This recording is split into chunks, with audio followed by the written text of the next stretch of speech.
Sausalito, California. One of the greatest crowds in the West gathers to witness the launching of a Liberty ship. There is something about this crowd, as there is about this ship, that is different from any other. Something you cannot see, yet something that all who are assembled here can feel. The presence of an unseen, yet vital personality. For the name of this ship is Jack London. Never was a Liberty ship more fittingly named. The fearless spirit and purpose of the man lives again in every member of its crew and invests the ship itself with true significance. For Jack London was more than a great author. He was a real American. He lived and wrote that others might be free. Free to read the truth. Free to right a wrong. Free to raise their voices on behalf of the welfare of their fellow men.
It was awful.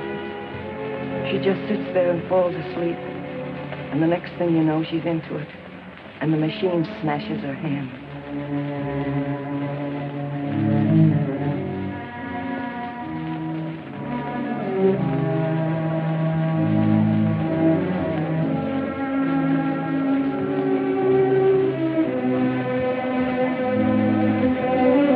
Come on, all of you.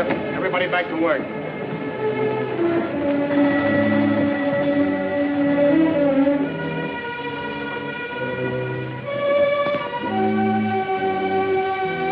London, you too. Come on, get back to work or you won't have a job.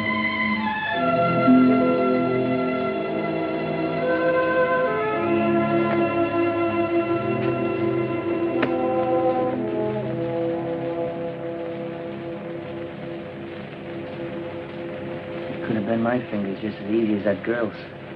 Lots of times I've almost dozed off and just caught myself in time.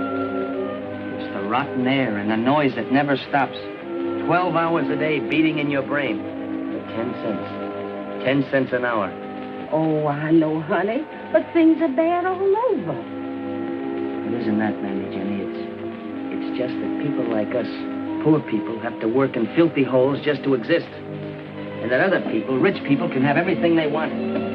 Fine clothes and carriages, and not only things, but time. Time to live, and time to think, and time to learn. That's what I want, Mammy Jenny. Time. I guess you're right, Jack.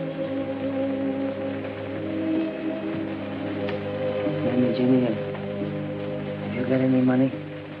Well, I've got some. Some I've been saving.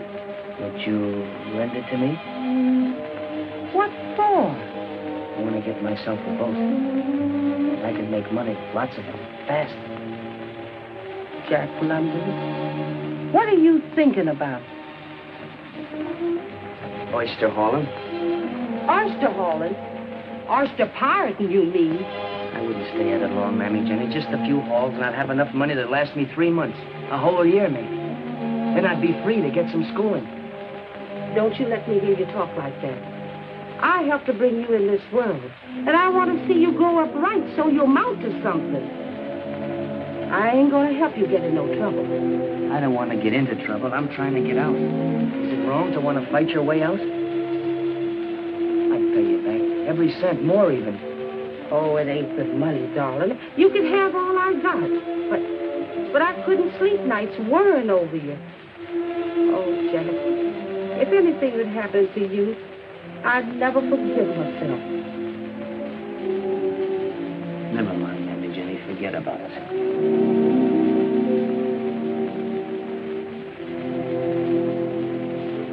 $170, $180, $200, $220, and 5 makes $225. And you get bargain move here. I tell you straight, I hate to give her up, but I got chance to buy bigger boat. I've had my eye on her for a long time. I've been a fool working in those jute mills and canning factories. Well, come on, let's wet down the deal, huh?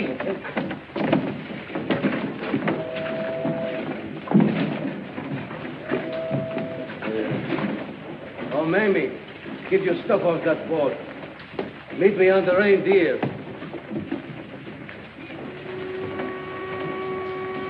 You know, you're going to like that boat. That's a good boat.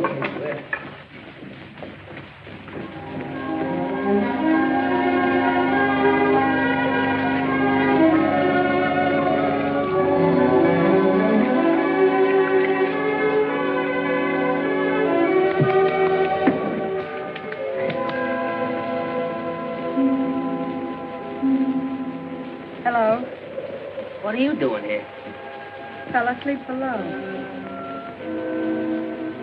You going in with French Frank? What's that got to do with you? Nothing. Only there's an awful lot to learn about oyster pirating. Who taught you? My brother. He was the best of them. Till he got a bullet in him. You're sort of young looking to be getting a bullet in you. Well, that's the chance you take. Hey, you shouldn't go out tonight. Why not? With the moon up? Oh, I'm not going out for ravens. Just like to try her out, huh? That's right. When you get a boat of your own, it sort of makes a man out of you, don't it? Sure does.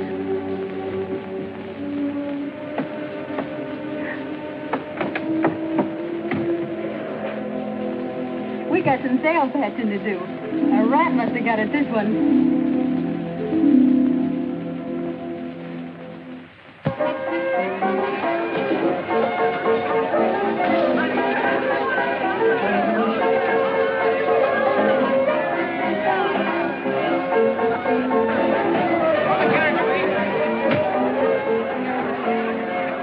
Hey, there's Scratch Nelson. Hi, Scratch. Hello, Jack. Hi, Mamie. How have you been? I haven't seen you around lately. Hey, what happened to you? Oh, I had a run-in with French Frank over the split. Well, the new dress. You everything. Skin out. Yes, sir. Mamie, the queen of the oyster pirates. Come on, let's sit down, huh? Yeah.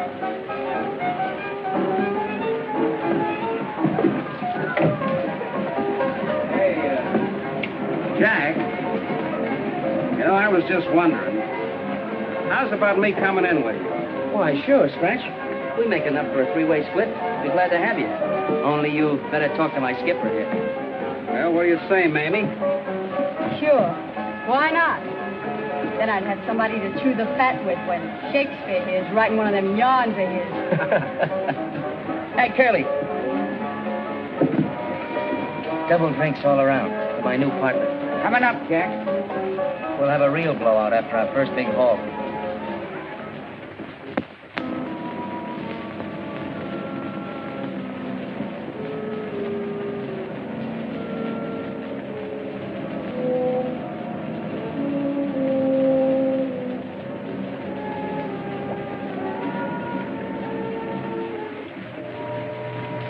All right, Mamie, tie her up.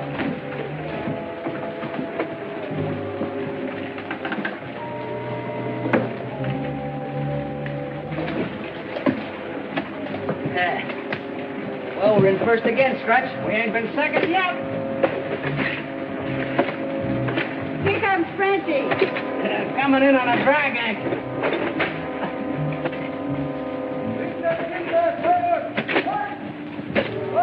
Come on, let's beat him to the market. That's the girl.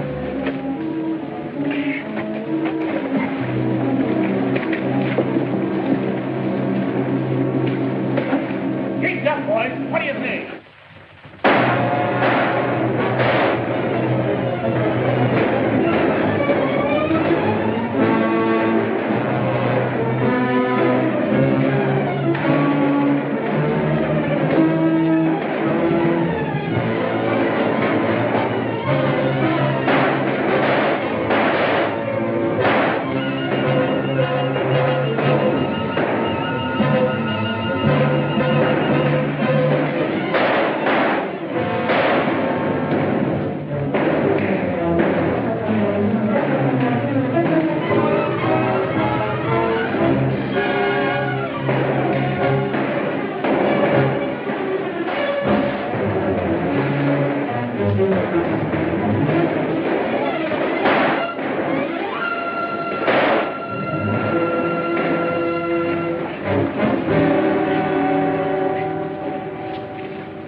What are you thinking? I'm thinking that one of these days it's going to be me laid out there on a slab, like a hulk, a dead fish, or worse, a 10-year prison stretch. Life, maybe. Let's go someplace, huh? I can't. What are you going to do? I'm through with this rotten business. Oh, don't talk like that, honey. You're just downhearted, honey. Now, what happened?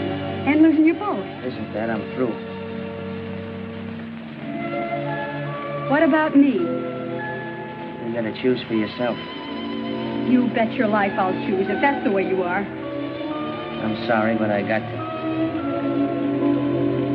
You're yellow. That's what you are. Quitter! Dirty, stinking quitter!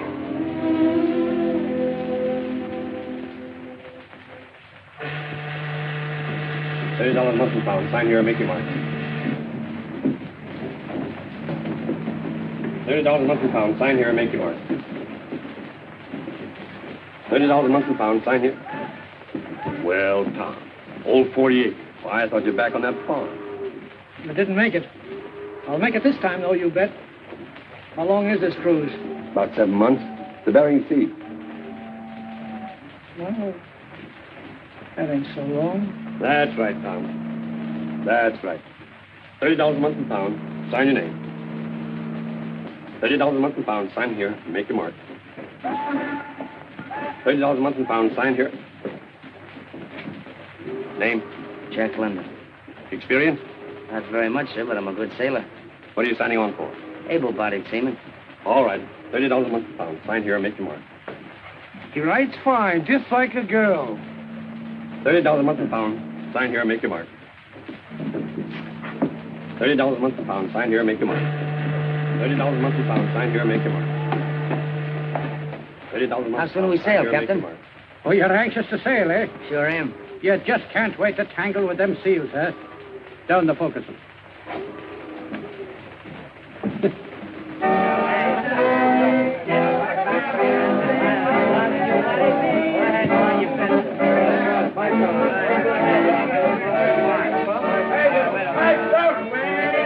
Help yourself, mate. Everybody for yourself. Get up!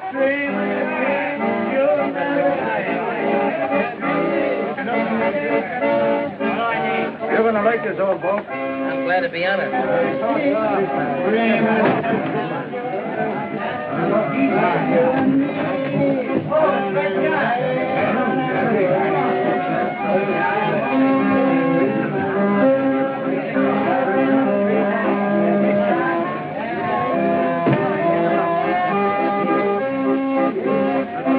Hey, you! That's my bunk and that thing's for them. Those are my things in there now. Listen. I always want to bunk by the ladder. I'm not you, Flip. Go ahead. You move it. Maybe I'll bunk by the ladder next trip. Oh, shut up!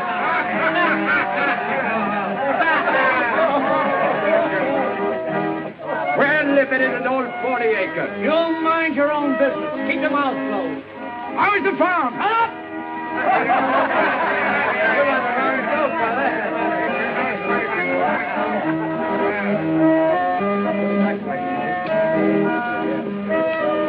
What's that, a Bible? No, but I got a Bible if you want one. What's this about, James? No, it's about man. Darwin's Origin of Species. For heaven's sake! Hey, mate! We got a professor aboard! Give me that book. You ain't gonna be selfish with your learning, are you? Give me that book. Hey, Victor!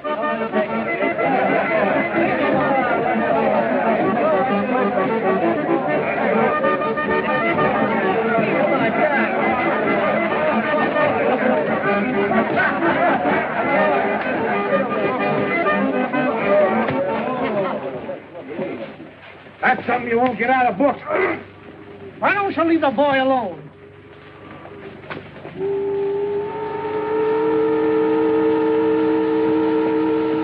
Let's finish the game. 300. 20. 30. Good. Dad.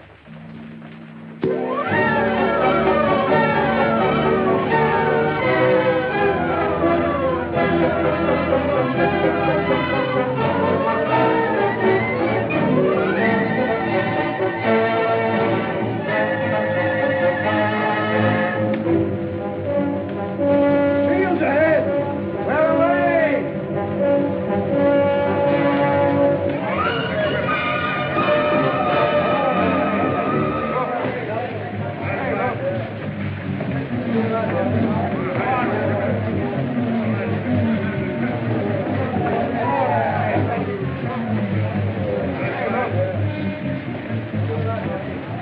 Somehow it doesn't seem right, killing these poor innocent seals, only to get a fur coat for some dame. Yeah, who's doing it for dames? We're doing it for dough. You mean we're doing it for dough to put fur on, James? Right. Well, I got one down in New Orleans, and I'm going to marry right after this trip. We're going to have plenty of kids, too. That's right, Victor. Yeah, the trouble is you'll never get past the first saloon. Not this trip. Boy, I'm going to save every cent I make this time. Yeah, like old Tom. He's always going to buy a farm. You mind your own business. Shut your big mouth. Yeah, why don't you leave the old man alone?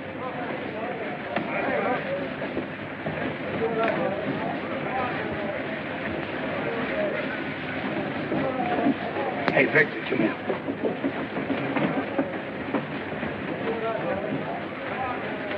Oh, landlubber. Greenhorn. Hey, London. What'd you do with that whetstone? I left it at. Well, get it, will you? This knife of mine won't scrape a seal's eyelid.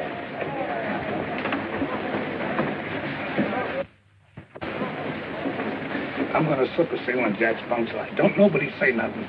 We're going to have a rip-roaring time.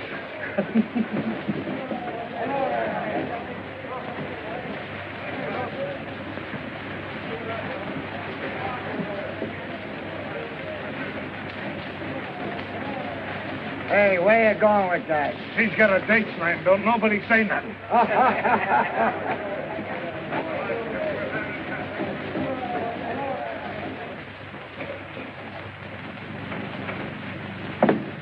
Pretty soon this dirty sealing business will be finished. Then we'll be heading for Yokohama.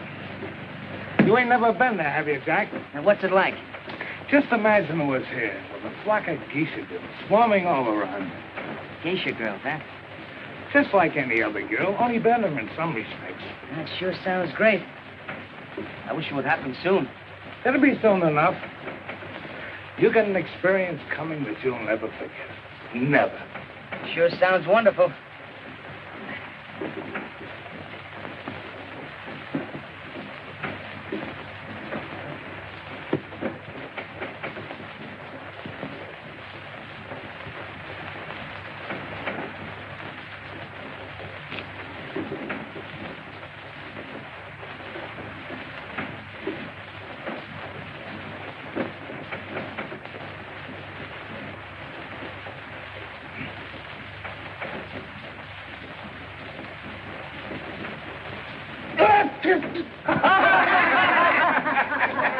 like the kid turned the tables on you. The joke is on you.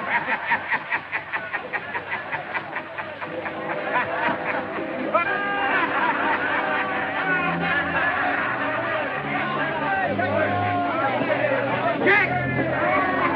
Better get out of here until he cools off. Don't let him get away.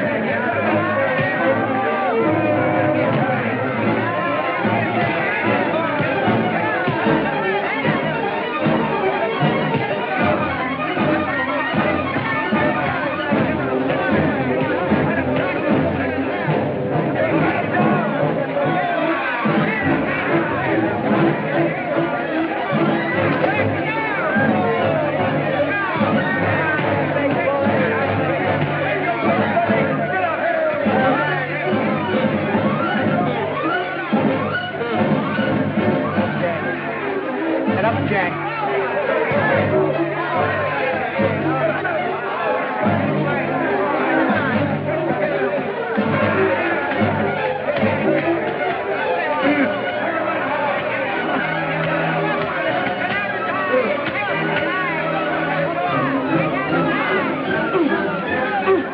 You leave me alone!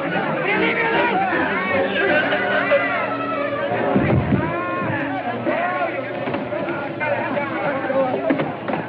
Now you leave me alone! You leave me alone! You leave me alone!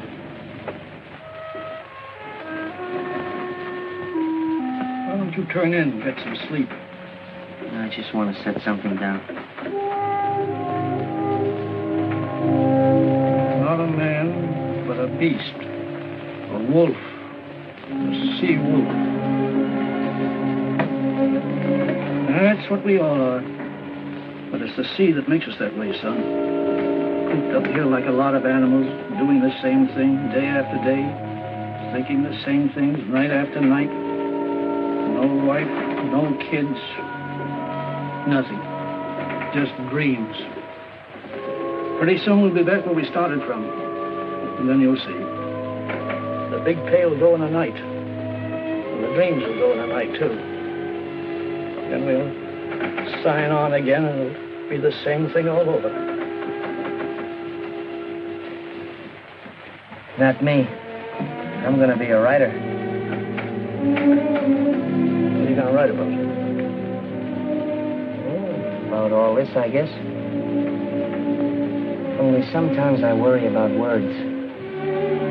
I don't know enough about words. Well, keep digging, kid. They'll come to you. And when they do, weave them. Make everyone count. I don't know anything about writing stories, but it seems to me it ought to be something like, well, like making a good net. Make every string and every knot mean something. And when you've got them together, make them hold. Make them strong. I hardly ever went to school. There's so much I want to learn. Well, keep after it, kid. Just steer a straight course. Keep that slush light burning.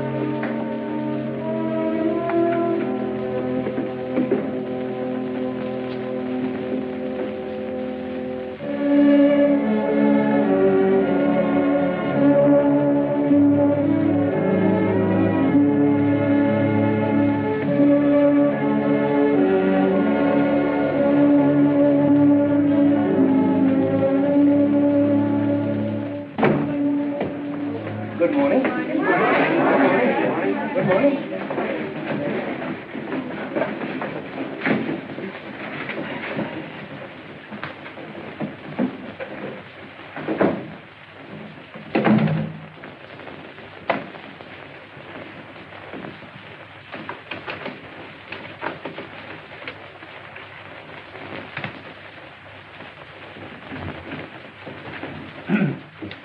I spent a pleasant evening going over your short story compositions.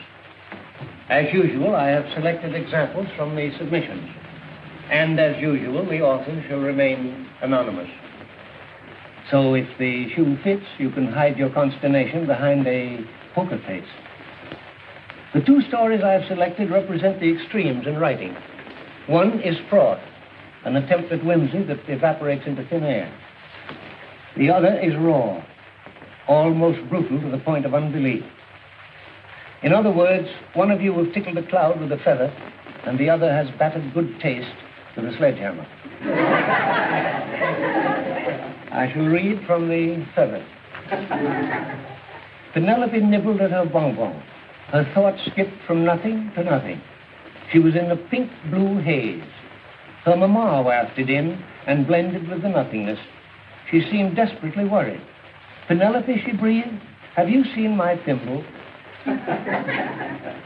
This made a profound impression on me. I immediately stopped reading and went back to my police gazette. I now come to the sledgehammer. Go on, he advised her. Pull the trigger and kill a man. Spatter his brains on the floor and slap a hole in him the size of your fist. That's what killing a man means. Excuse me, Professor Hilliard, but since you've made me a horrible example, would you mind discussing my story a little bit? Not at all, then. Not at all. Well, sir, just what is it that's so wrong with my writing? Well, boiled down, I should say too much imagination. Too much exaggeration. After all, you know, London, slap a hole in him the size of a man's fist is... I saw it happen in a joint in Singapore. You saw it happen? Well, perhaps I shouldn't have brought it up. You see, Professor Hilliard, I've only written about what I saw. It seems to me there's nothing wrong in writing about life and truth. But do you think you'll get very far writing about poverty, cruelty, brutality? It's my experience that they exist, sir. And if I could put them down on paper so people would think about them and try to destroy them, then I'm doing something. Now we're coming to it. Do you want to be a writer or a crusader? Well, I don't know if I'm capable of being either. I knew when I came here that I was different from the rest of you, but that didn't stop me. Your entrance exams almost did, but I crammed myself with what I needed to get by. I knew that I had to dig harder than the next fellow because I'm rough and barren ground. But, sir, I've watched the Chinese cut terraces into a rocky hillside and patiently wait for the rain to wash down silt so things could be planted and made to grow. In a way, I felt that I was like that with a little help, I could make the things grow that are inside of me. I learned that a strong back wouldn't take me half as far as a good head if I could develop one.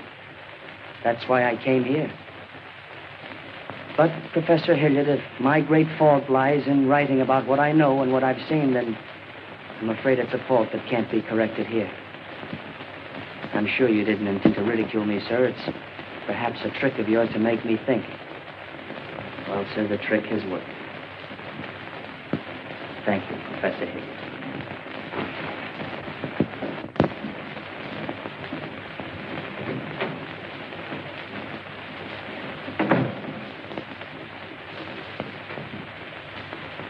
You have just witnessed an unusual display. Unusual in that we so seldom meet with it today. The uncommon thing called courage. I would suggest that the rest of you do not try to emulate it. It takes a lot of intestinal fortitude, for which Mr. London undoubtedly has another word.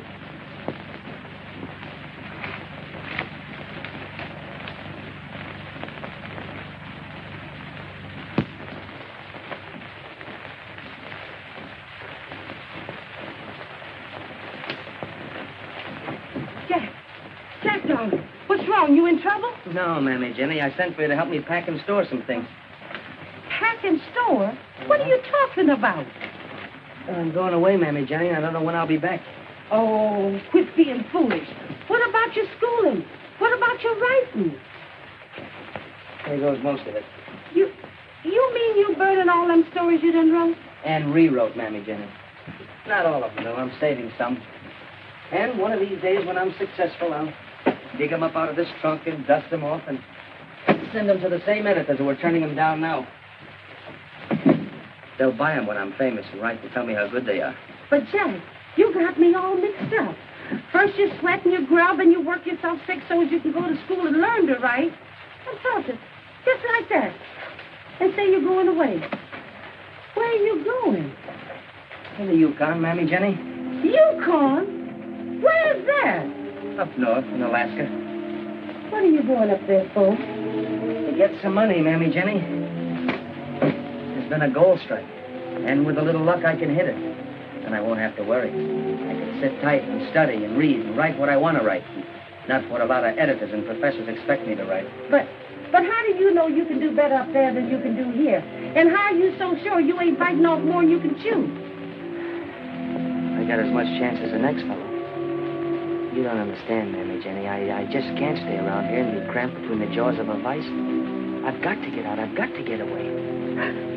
Oh, I just wish I could be sure you wasn't jumping yourself out of the frying pan into the fire. It's so easy to do, Jack.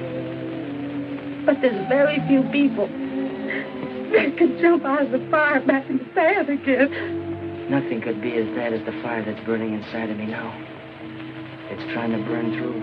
It's got to burn through. Someday, Mammy Jenny, maybe you'll know what I mean. Someday, maybe a lot of people will know what I mean.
Raise that 20. Make it 50 more.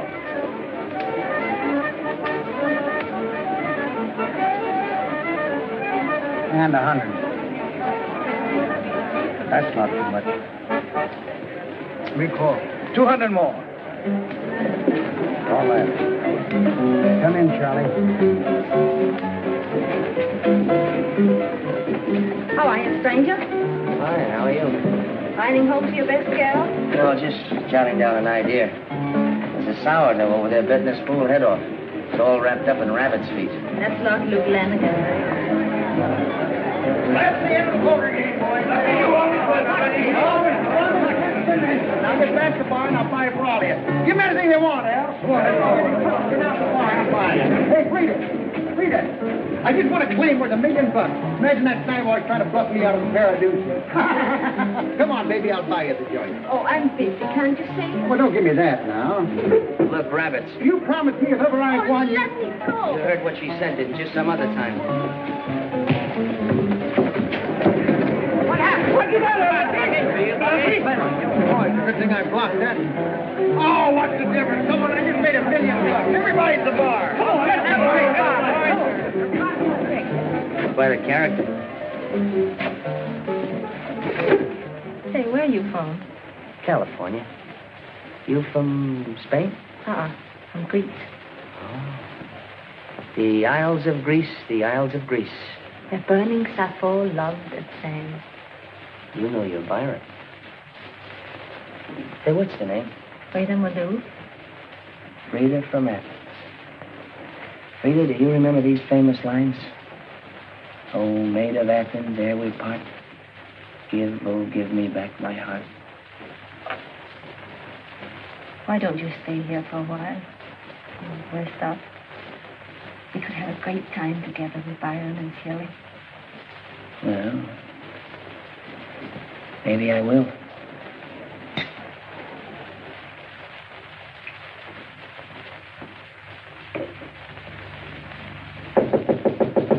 see who that is. It's Jacko. Hello. You got a minute? Where have you been all day? Well, I got an idea last night from what you were telling me about that mass book. Excuse me. I got an idea last night from what you were telling me about that mass ball, and I wrote a story about it. Of course, it's still rough, but I think I caught something of you in it. I'm going to call it The Scorn of Women.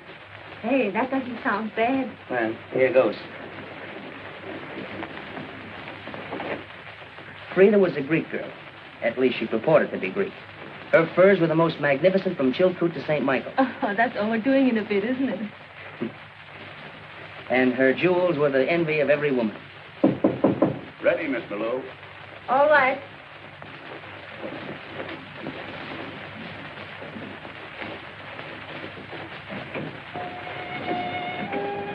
Are you going to come and hear my number? Sure. I want to fix this first.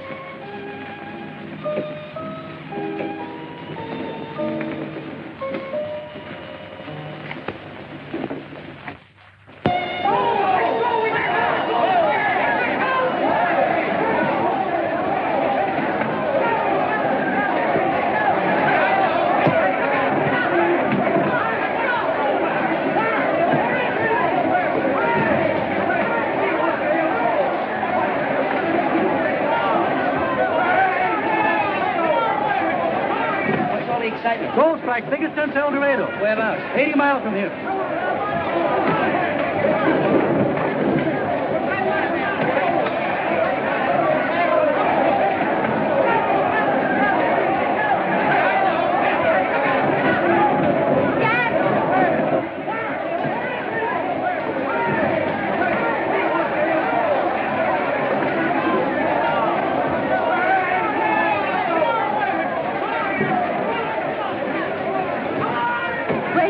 There's been a gold strike 80 miles north of here. Oh, but you're not going, are you?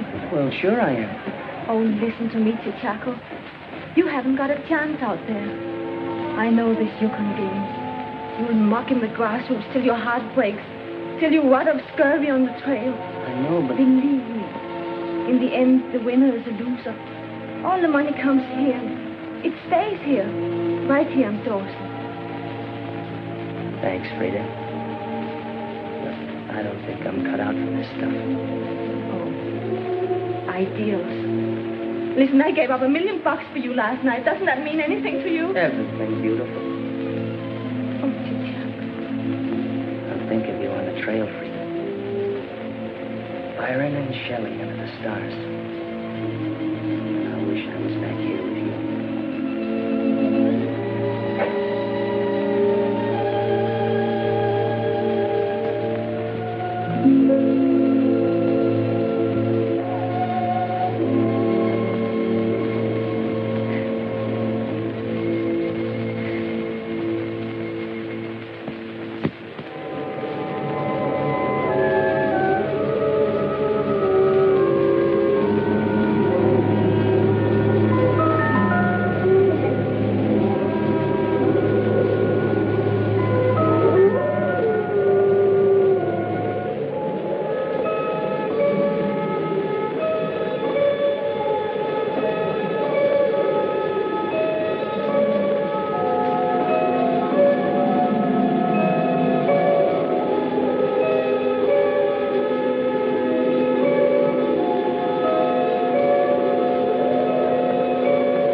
All that snow come from?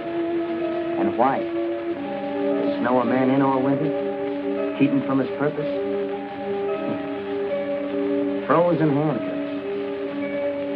See, there's an idea for you. A man commits a crime, evades the police, and escapes to the Yukon. But gets snowed in. And spends the whole winter in solitary confinement. Oh, don't like it, huh? Not good.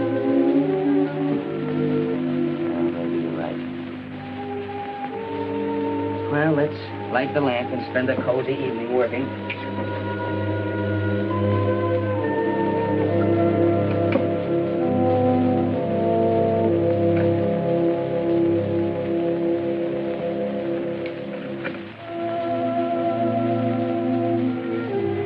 Now, if you're a good fellow, I'll let you in on the last 2 chapters I wrote. Remember where we left off last night? Right in the middle of the big fight. Well, listen to this. In vain, Buck strove to sink his teeth in the neck of the big white dog. Fang clashed fang, and lips were cut and bleeding. But Buck could not penetrate his enemy's guard. Time and time again, he tried for the snow-white throat, where life bubbled near to the surface. Where life bubbled near to the surface. Not a bad phrase, then. What do you say? Hey, you, Buck. Wake up. Aren't you even interested in hearing about yourself?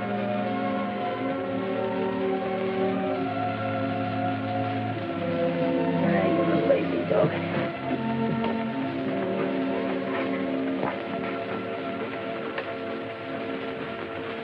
Say, where did you get that terrible scar? That must have ripped you wide open. Now, what a life you must have led, Buck. If you could only speak, what stories you could tell. What a collaborator you'd be.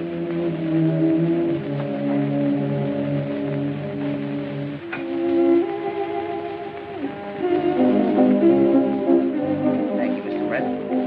There's only one little point, Mr. London. Well, I'm not awfully keen about. Oh? What's that? The title you've chosen. The Call of the Wild?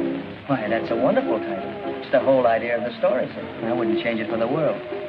A dog reverting to the primitive, just as a human being under hardship and brutality reverts to the wild. Well, it's your baby. I'm only the godfather. I'd like to change it for you, Mr. Brett, but that's its name. It was born that. All right, George. Thank you, sir. Now, shall we go? Sometime you must tell me how it was born. Writing like that doesn't come out of nowhere. It came out of the Yukon. And unless I miss my guess, it's going to mark a milestone in American letters. A story about a dog? A dog, huh? Here you are, Mr. Brett. Thank you, Jenny. That's what it's about, sir. It's about life. You said so yourself. It wouldn't surprise me if the critics hailed you as the Rudyard Kipling of this country. Kip? He's always been my idol. He was mine, too, until, well, quite recently.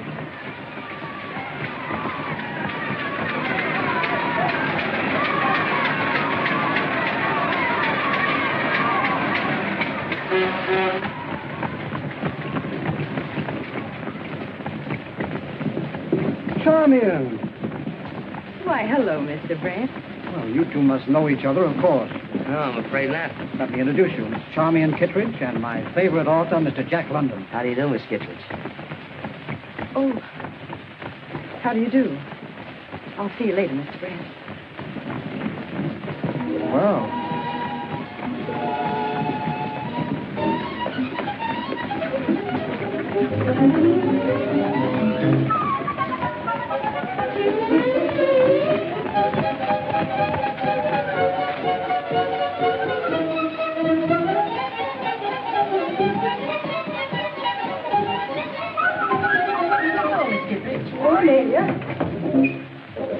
Pardon, did you wish to see someone?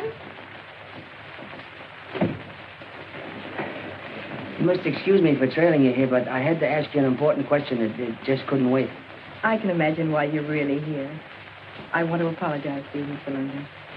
Apologize? Yes. I was in such a hurry to... I'm afraid I was a little abrupt on the street just now. Abrupt? I'm glad you didn't notice it. I have to get to work, but I'm happy you gave me this chance to explain that I didn't snub you purposely. Of course you didn't. Why did you snub me? Purposely? But I assure you I didn't. You snubbed me. Purposely. Believe me, Mr. London, I didn't. Purposely? But everyone says you're going to be a gold mine to the firm. I wouldn't dare snub you. Why, what would Mr. Brett say? Purposely. Mr. London, if you're not going to believe me... Pardon me, Miss Kittredge. Mr. Brett wants to see you right away. And may I offer a couple of words of advice? What? Don't go. No, you stay here. Let me go. I'll explain to him and tell him it's all right as far as I'm concerned. Thank you, Mr. London, but I happen to be quite capable of taking care of my own affairs.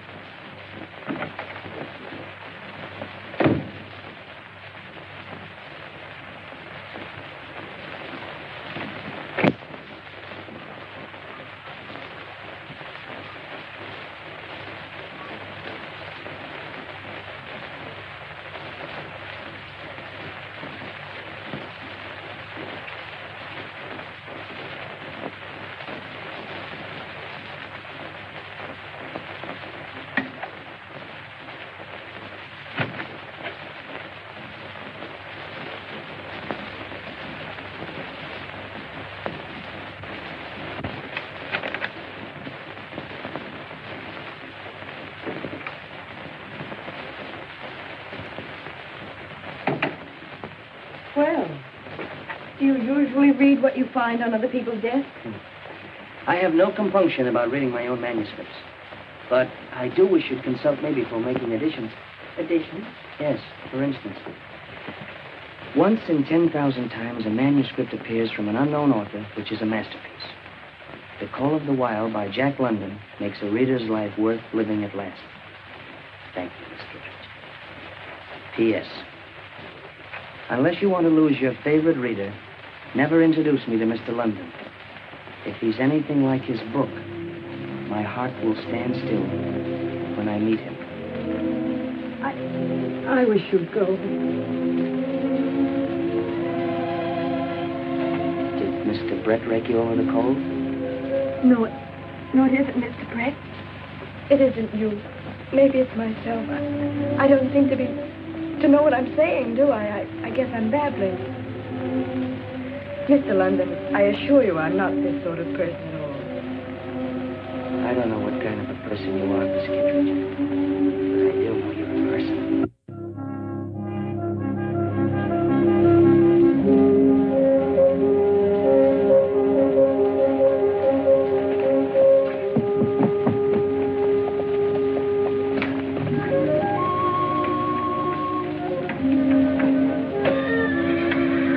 That horse likes me. He doesn't like the way you ride him. Well, I don't like the way he rides me. You know, I don't get it. When I was poor, I rode the rod because I had to. Now I ride a horse and I don't have to. Is that supposed to be an improvement? Well, Jack, it wouldn't matter if you were rich or poor, obscure or famous. You'll always be riding somewhere. You see, you just wrote the books. I read them. I think I know more about you than you know about yourself. You're not like other men. Well, that's not true. You should read the works of Jack London sometime and find out about yourself. No, an ordinary man is content to stay put, but you've got something in you that won't let you rest. Well, it's just that I hate traps. When I was young, I thought poverty was the only trap, and I swore I'd get out of it. Now I find that money can be just as much of a trap. Words can be a trap, too. Have you ever thought of all the people who have been caught and held by words like honor, duty, and love? You mean that you think love is a trap, too? No, I didn't mean that. I mean that... I understand. You're afraid for me, aren't you? You're afraid that I'll be the one to be caught in the trap. Oh, don't be foolish. I thought you understood about women. Don't you remember Frohman? Your own heroine and Daughter of the Snows. A girl who makes her own way, daring, courageous, loyal, and understanding. She loved a man without that terrible possessiveness. You're like that. I'd like to be. Charmian, when a man and woman meet who are meant for each other, it's like a ship, new launched, rushing to the sea. The sliding waves rebel, but neither sea nor ship hear them as they rush into each other's lives.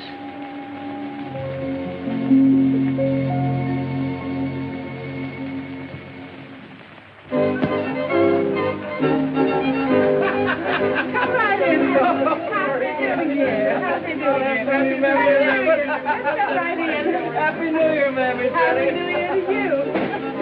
Here's a special Happy New Year for you, Mammy. Oh, thank you, Captain Allen. Thank you. But ain't you a little mixed up with Christmas? Oh, this is a different kind of Happy New Year, Mammy Jenny. It comes only once every 100 years. Happy New Century, you mean? That's right, yes. Oh, I can't wait to see what it got. Oh, that's beautiful, Captain Allen. Just beautiful. Now, if you're good, I'll be back with the maid to that in 100 years. Oh, no, sir, Captain Allen. In 100 years, we both going to be wearing golden slippers. I hope.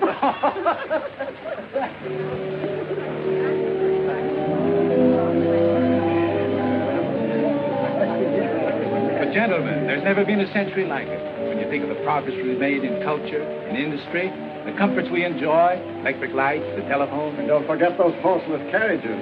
A friend of mine has one longer. And I swear we must have been whizzing along at 20 miles an hour at least.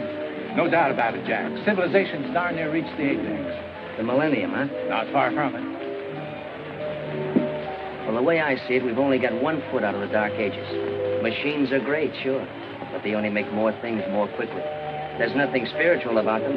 You can't change what's in a man's mind or in his heart. You can brag all you want about culture and progress, but what bucks big in a man's mind today is materialism. Money. Money out of machines and money out of everything. That's what rules this world today, greed and selfishness, in people and in nations.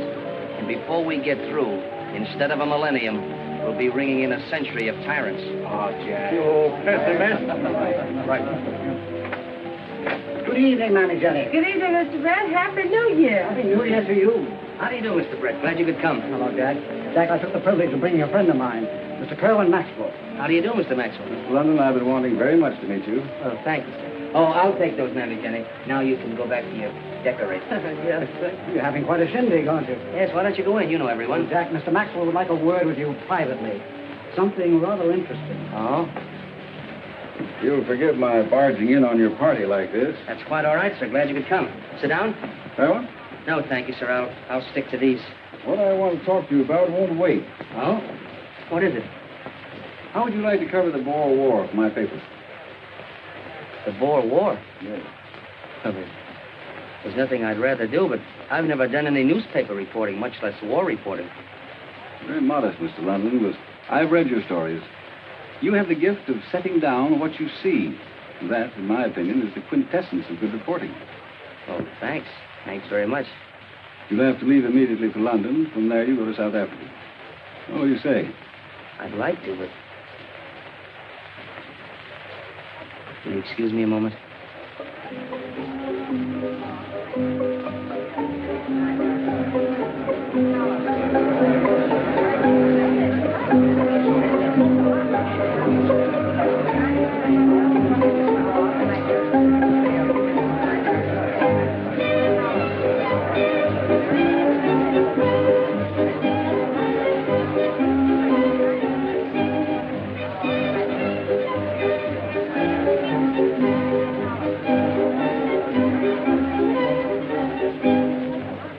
What is it, dearie? Well, it's quite a surprise. I hardly know how to tell you. Mr. Maxwell of the Globe has just made me a very flattering offer. Well, that's wonderful. Well, maybe it is, maybe it isn't.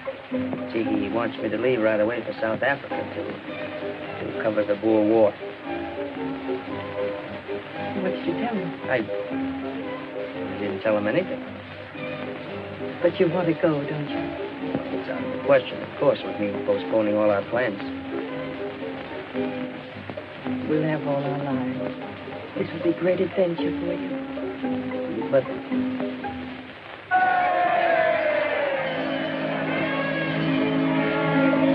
Happy New Year. Sweetheart.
Special delivery from Miss Charmian Kitty. All right. Thank you, sir. Oh, Miss Charlie.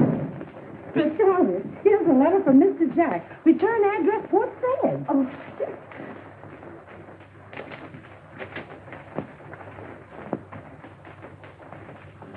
on his way home. Dinner 16.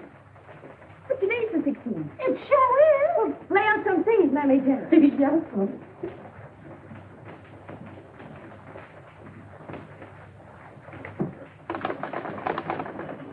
Mark it 9623, please.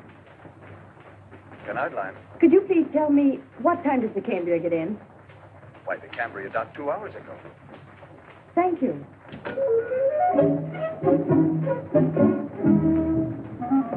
I would have time to change, Mammy Jenny. The boat docked 2 hours ago. For goodness sake. Just give me my cape. Yes, sir. And my gloves. Yes, sir. Oh, and Mammy Jenny, don't forget my purse. Yes, sir. Oh, thank you. You're welcome.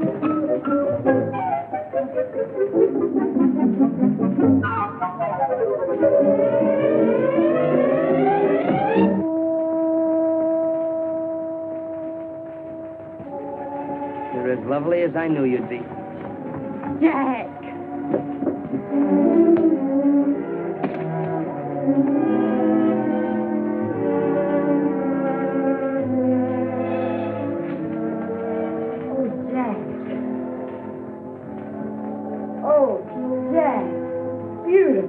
I got that at a bazaar in Benares. To tell you the truth, I wasn't going to buy it, but you put up such an awful fuss. I. Everywhere I went, you were right there beside me. Now you really need. For keeps. Nothing will ever take me away from you again. Nothing, darling. You still want to marry me? Tomorrow? And tonight we celebrate.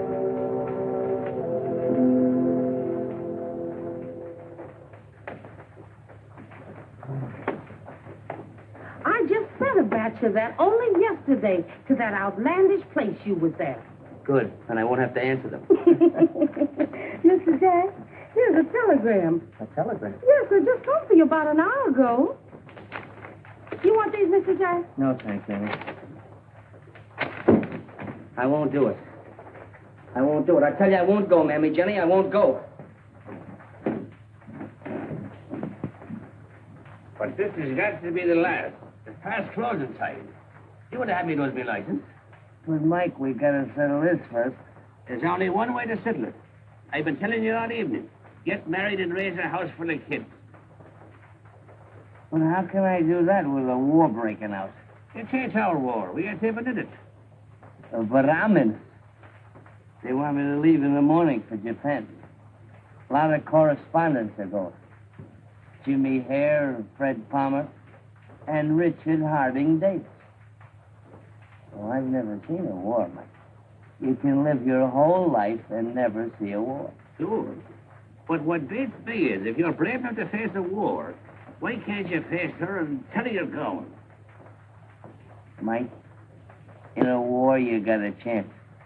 But with a woman? Yeah, I know. You lick before you start. But I gave her my word of honor. And if you go, you lose her. And if you don't go, you lose the war. That's right. That's what I've been telling you all evening. Then we're right back where we started.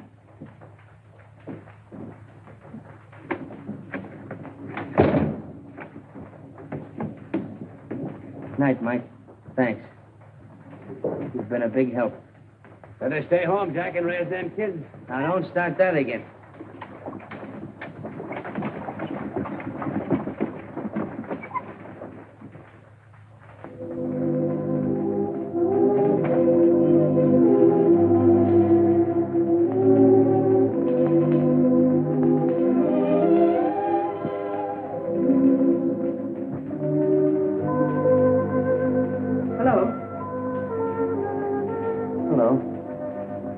Way to keep our first date in 3 weeks. Oh, darling, please don't. Could you? Well, I was detained. How? Where? Well, I received a telegram from Mr. Maxwell, and I had to go see him about it. Can you imagine? He wants me to leave for Japan. In the morning. Japan? Yes, there's a war breaking out with Russia. What did you tell him? Well, I told him no, of course. And did it take you until 2 o'clock in the morning to say no? Well, Maxwell's a funny fellow. He He can't take no like an ordinary person. He kept insisting that this is the chance of my lifetime. Wars are getting scarcer and scarcer. And marriages are getting commoner and commoner. Well, you can go. It's perfectly obvious I mean nothing to you. Nothing whatsoever. You mean everything. No use, Jack. If you think I'm going to ruin my life for a man who's blown here and there by every wind of adventure, you're very much mistaken.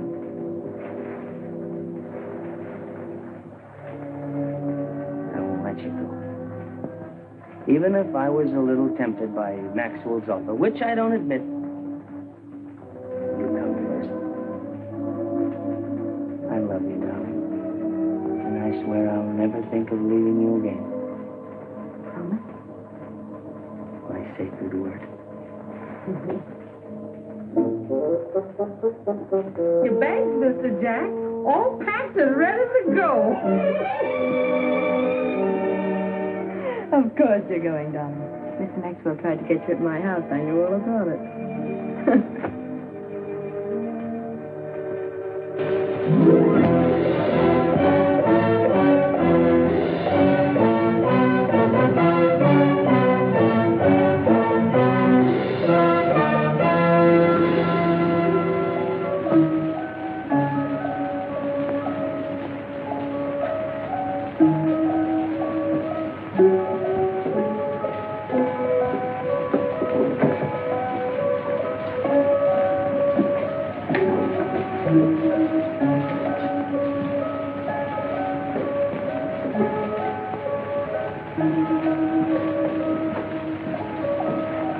They're certainly breaking their necks to make us comfortable.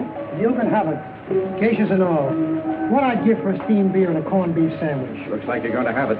They're concluding peace negotiations right now. 7,000 miles to Tokyo, and nothing to show for it but a nice hot belly from washing rice down with sake. You can't tell. As long as those skirmishes on the Korean border keep up, there's They no don't telling. mean a thing, Dick. Just saber rattling to scare the Tsar into conceding some point or other. Maybe. Well, I'll string along with Davis. Russia doesn't want war, that's a cinch. And if these boys want peace, why are they sending troops into Korea? Who said they are? I say they are. I was down at the waterfront this morning. 大国の安寧たちよ朝日の国が上がろう乃木田省はこのパッキンを報した。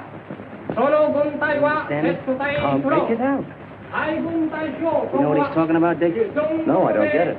ロシアの全艦隊を撃沈した万歳みんな明日の被食者へ行け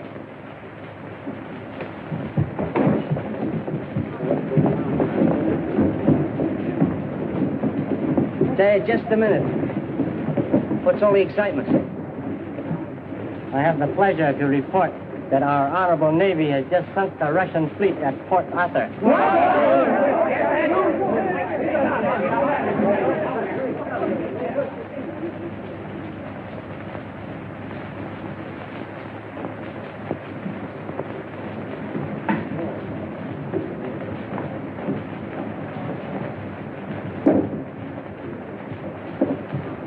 I believe they're all here.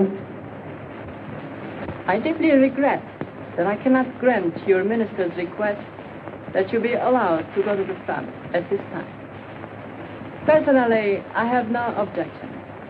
But unfortunately, such permission must come from a higher official than I have the honor to be. However, I will use my humble persuasion in an effort to make your desires possible. We shall arrange a banquet where perhaps you will meet the official who can grant permission for you to go to Korea. A banquet won't bring us any closer to the front. We're all accredited correspondents, Mr. Hiroshi. All we want to do is get the news and get it back to our paper so the world will know what's going on. Sometimes it is not practical that the world know what is going on. If, for instance, the Russians would have known what was going on, there would have been no Port Arthur. We could not have dealt what you call in your country the first punch. You're a little mixed up, aren't you?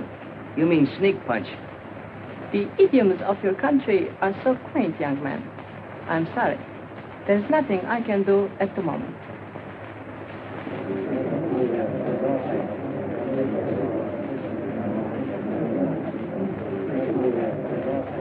is that young man? One of our new writers. Very brilliant and very popular. Yes. It will be very interesting to follow his career.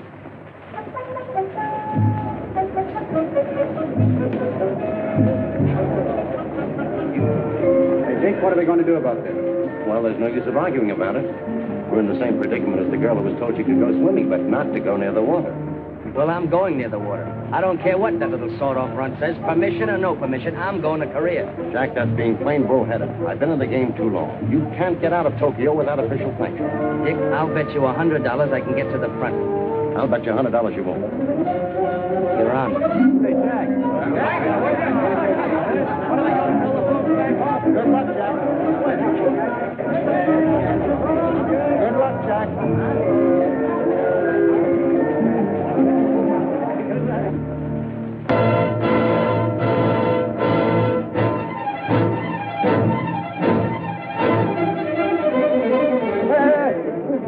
Here, you take a lot of money. I want to go on the boat. You want to go across the yellow sea.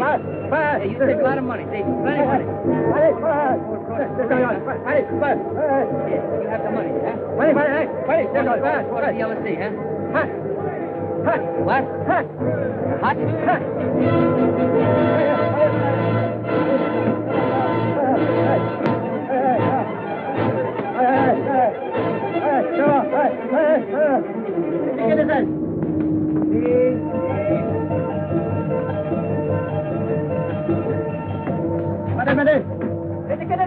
There, I'd like to get past it.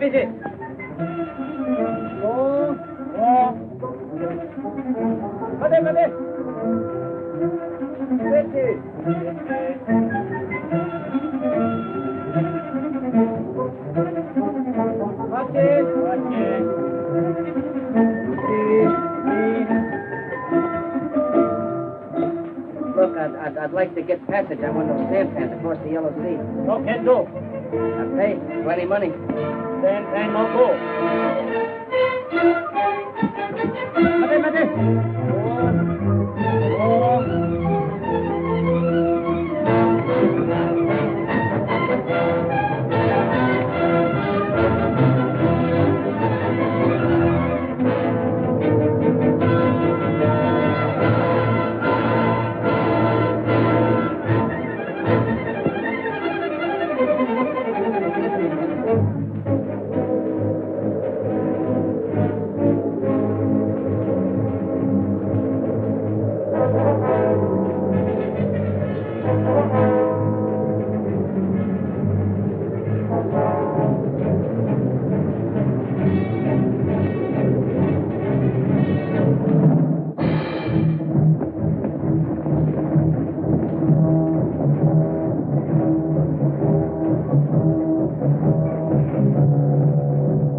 Let me see that, please.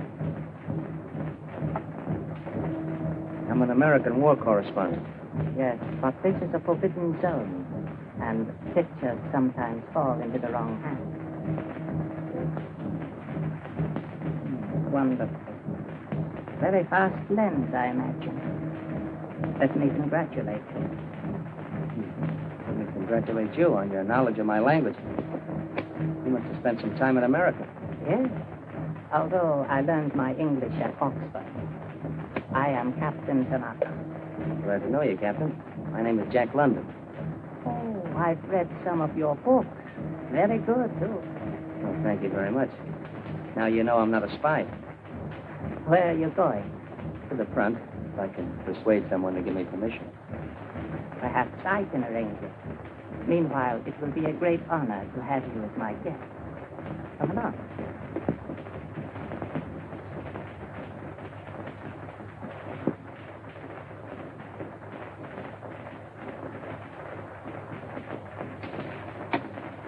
Better try some of this excellent caviar. It will do much for your appetite. No, thank you. This is fine.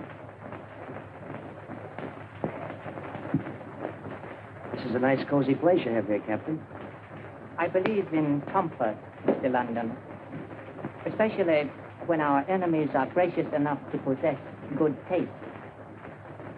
As we go deeper toward Russia, I expect to add to my collection. Is this part of your collection? No, Mr. London. This is a game we've devised, which has become very popular in my country. We call it Sinonde. Sinonde? Literally, that means patience. But you might even call it destiny. Now, this little contrivance here, I call Yongencha, the prophet, since it foreshadows coming events. Interesting, is it not? Yes, very interesting, Captain. You see, Mr. London, this is not only the rising sun, it is also a wheel, the center, or hub of which, is Japan. That's a very unusual map you have there, Captain Tanaka. Yes, our eventual sphere of influence. Here, I shall show you.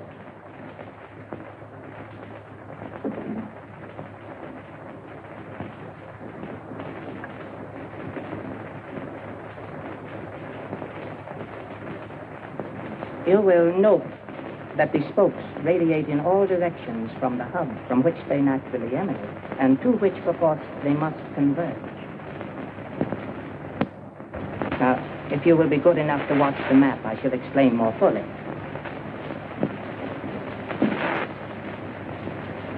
Here is the theater of our present operations. But tomorrow, as you shall see, we will have crossed the Yalu River. And soon we'll have all of Korea. A stepping stone to Manchuria. Manchuria? And then Mongolia. A land of milk and honey. 200 million tons of timber. 1 billion tons of iron. 2 billion tons of coal.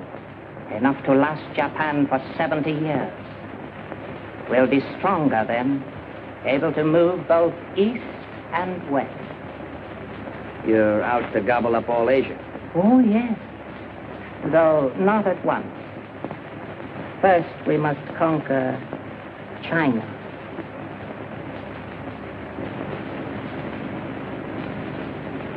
It sounds a little bit incredible. But entirely logical, I assure you. Oh, won't you be seated, Mr. London? Thank you. You see, a policy of peace is quite impossible for Japan. England can afford to pursue peace and develop trade relations because she has India and Australia to supply her with foodstuffs. So can America, because of South America and Canada. But in Japan, our food supply decreases in proportion to our population, you understand. If we merely hope to develop trade, we shall be defeated by England and America. In the end, we will get nothing. That is a mathematical certainty. We've got to control China. But in order to control China, we will have to crush your country and England. That may take many years, of course. 50, 100 perhaps. But it has all been carefully planned, scientifically. The rising sun has a destiny. Her expansion is inevitable. This, the taking of Korea, is only the first step, the first act of the drama. But the play is on. The curtain is up. And it will ring down, you'll see, upon a Japanese world. Why are you telling me all this? Why not? You'll not believe it.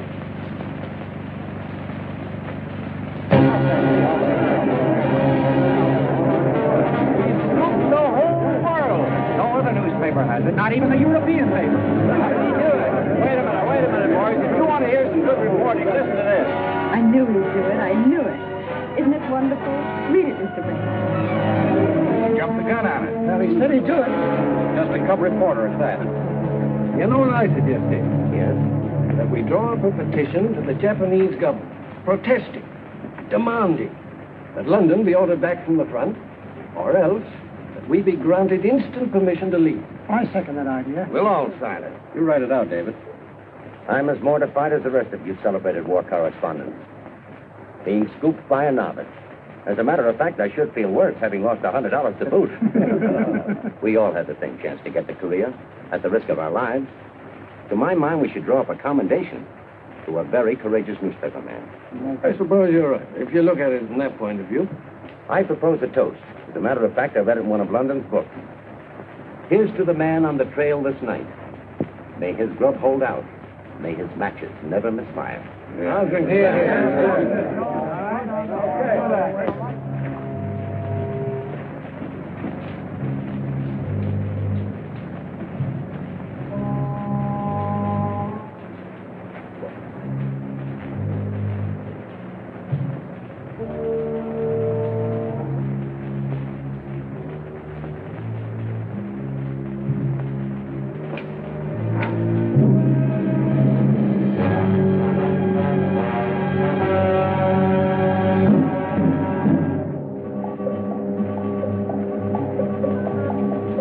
Under arrest. What for? Nothing.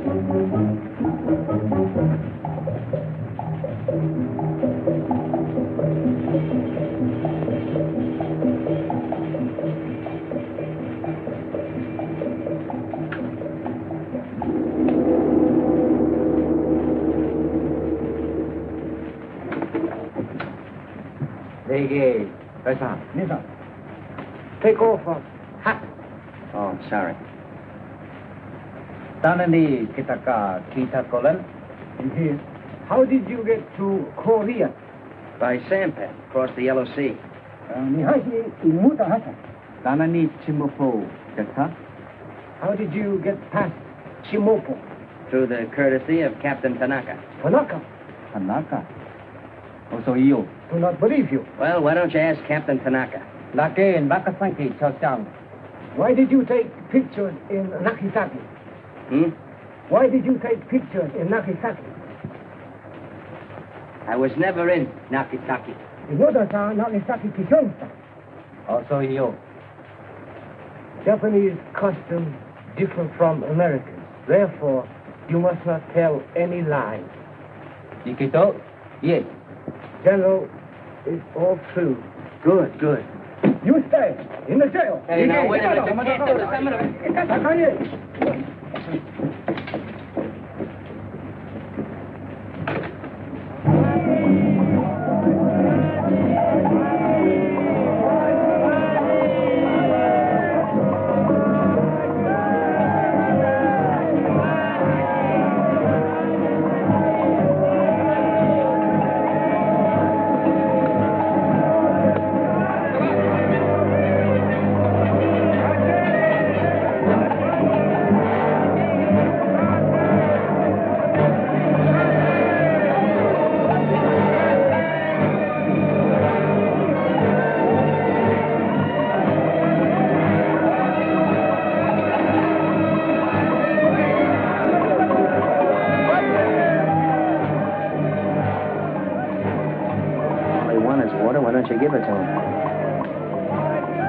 No.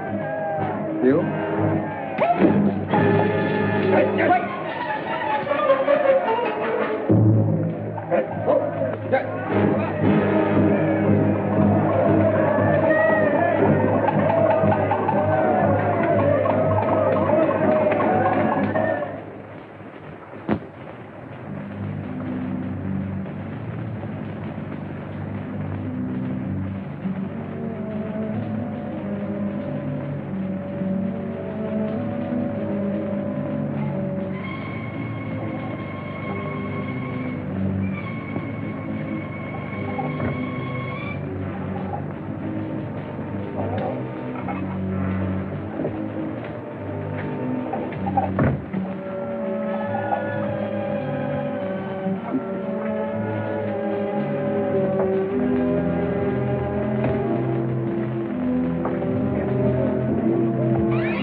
Good morning, Your Excellency. Any news? Always news. Very good news. Oh, about that writer friend of yours, Jack London. Yes? No wonder he was so anxious to get to the front. Why? He's in jail in Pyongyang. He turned out to be a Russian spy.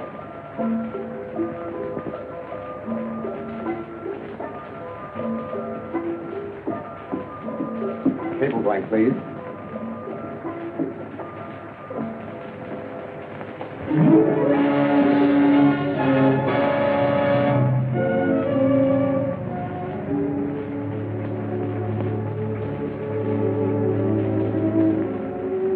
The Japanese ambassador, Mr. Takahiro. You wish to see me, Mr. President?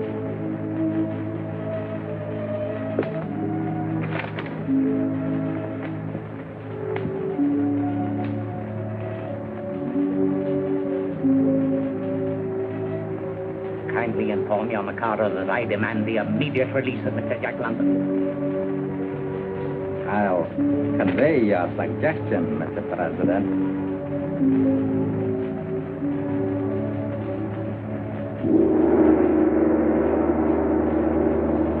Dogen, Naka. General Fuji say he very sorry. His most honorable ancestors very sorry. Me very sorry too. Sorry you have been detained. He say he find out You very truthful young man. Nepon Bay Gogo. Wayoy Kokage. He say, our most honorable country and your most honorable country. Always a most honorable friend. Well, that's just dandy. Now, tell General Fuji to give me my honorable camera. Oh, Nasi Hoganashi Ikato.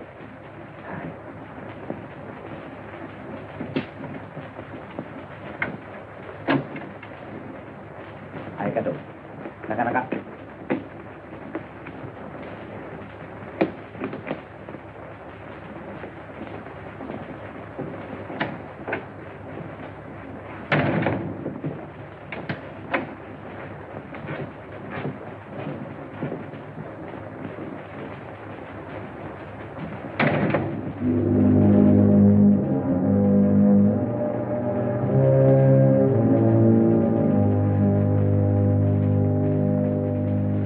Japanese peril. The brown beast. Asiatic dream. Great writing, Jack. Great. But good heavens, man, you don't expect me to publish these things. Why not? Because you're known for good common sense, for hard facts, for the truth. Now, who do you suppose is going to swallow this stuff? A big truth is more difficult to swallow than a big lie, but it doesn't make it any the less the truth. I didn't write these articles for fame or money, Mr. Maxwell. I wrote them because I felt it was my patriotic duty, and it's your duty as a publisher to print them. I'm sorry, Jack, but I can't. For two reasons. First, you've nothing to substantiate the charges you make against Japan. But I saw it with my own eyes. Japanese treachery, Japanese barbarism. I've told you of the hours I spent listening to Tanaka. An army captain, a madman, most likely. Genghis Khan was a madman, most likely. So was every conqueror down through history. And second, and most important, Japan and this country are friends. Japan is one of this country's best customers. We do billions of dollars worth of business with her, and you insult her at every turn. Well, look, you see here, the Japanese race has embarked on a course of conquest, the goal of which no man knows. That's right. And here, again, the headmen of Japan are dreaming ambitiously, in the Napoleonic dream. I say more. What happened at Port Arthur will happen again someday. Will happen here to us. When the Japs beat the Russians, they conquered the white man for the first time in history, and they mean to go on conquering them. Someday the white man's dream bubble of peace with Japan will be punctured. But one country at least won't be surprised. That country will be Russia. She was wakened from her dream. We're still dreaming. Dreaming. Why, Jack, you're cuckoo. Those sawed-off little runts from their papier-mâché island, why, we could lick them with one hand tied behind us. Mr. Maxwell, if Jack feels so strongly... Don't argue with him, Charmian. I'll get this stuff published. I'll yell it from the rooftops. Come along, dear. All right, you old firebrand. But nobody will believe you. No reason. It's not the truth he's worried about. I proved that to him. It's money. $2 billion worth of business. Sure. Lull yourself to sleep, then your little brown customer sneaks up and slits your throat. And he says they won't believe me. Maybe they won't believe me. Of course they'll believe you. Darling, everything you write, everything you say rings with truth. It's real and honest. It's you. It's the spirit of Jack London. You're that part of me. I knew it when I first met you. Remember what I told you? About a ship in the sea? I'll always remember. When a man and woman are meant for each other, like the ship new launched, they rush to the sea. The sliding waves rebel, but neither sea nor ship hid as they rush into each other's lives.